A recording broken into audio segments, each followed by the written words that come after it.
Pox మరియు కొంగ. ఒక్కప్పుడు ఇద్దరు మంచి స్నేహితులు అడవిలో నివసించారు. వారి పేర్లు మిస్టర్ ఫాక్స్ మరియు మిస్టర్ స్టార్క్. నక్క చాలా చాకచక్యంగా ఉంది మరియు కొంగ అంత తెలివిగా లేదు.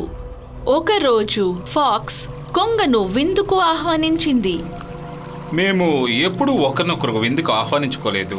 మీరు మా ఇంటికి విందుకు రావాలనుకుంటున్నారా? ఖచ్చితంగా. మీరేం వండుతారో? అది ఒక ఆశ్చర్యం. నేను ఏ రోజు ఏ సమయం రావాలి? రేపు రాత్రి 7 గంటలకు.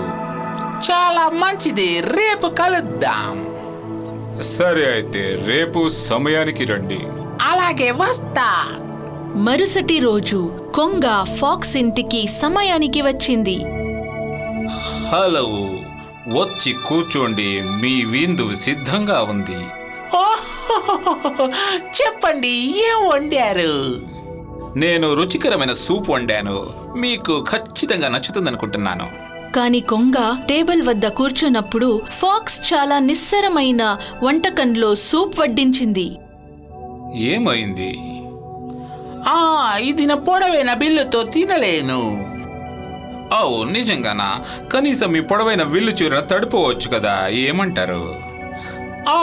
పర్వాలేదు. ఏదేమైనా నేను మీ ఇంటికి వచ్చాను. మీరు మా ఇంటికి విందుకొస్తారని ఆశిస్తున్నాను. ఖచ్చితంగా వస్తాను. రేపు రాత్రి ఎలా ఉంటుంది? నేను అక్కడ ఉంటాను. కాబట్టి ఆ రాత్రి కొంగ ఆకలితో ఇంటికి వెళ్ళింది. మరుసటి రోజు ఫాక్స్ కొంగ ఇంటి వద్ద సమయానికి కనిపించింది.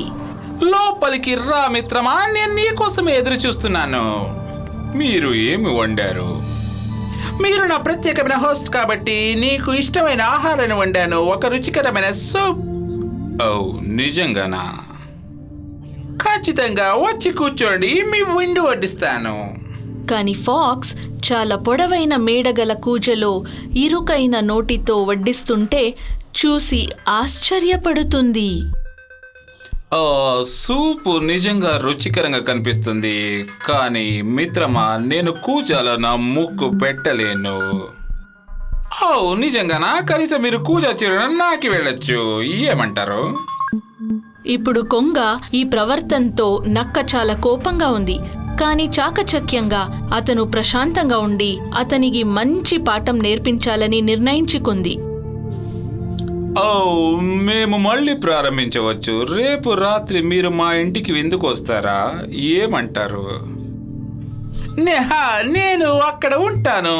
కానీ ఇప్పటి నుండి మీరు మీ గిన్నెని విందుకు తీసుకురావాలి. కాబట్టి మరుసటి రోజు సాయంత్రం కొంగ విందు కోసం ఫాక్స్ ఇంటికి వెళ్ళింది. హలో మంచి మిత్రుడా, దయచేసి కూర్చోండి. విందు దాదాపుగా సిద్ధంగా ఉంది. అయితే మీరు భోజనానికి ఏం చేశారో చెప్పండి. నేను రుచికరమైన కూర తయారు చేశాను.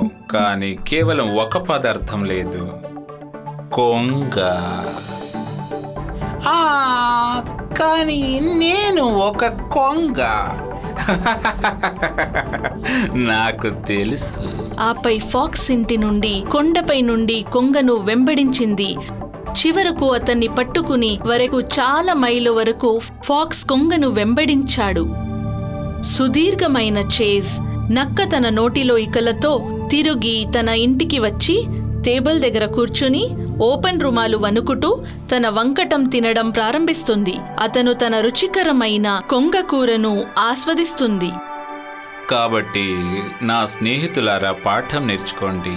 నక్కని బయటికి తీసుకురావడానికి ప్రయత్నించవద్దు. ముగింపు. If you enjoyed this story, please like and subscribe our channel and press the bell icon to get future updates. And don't forget to comment.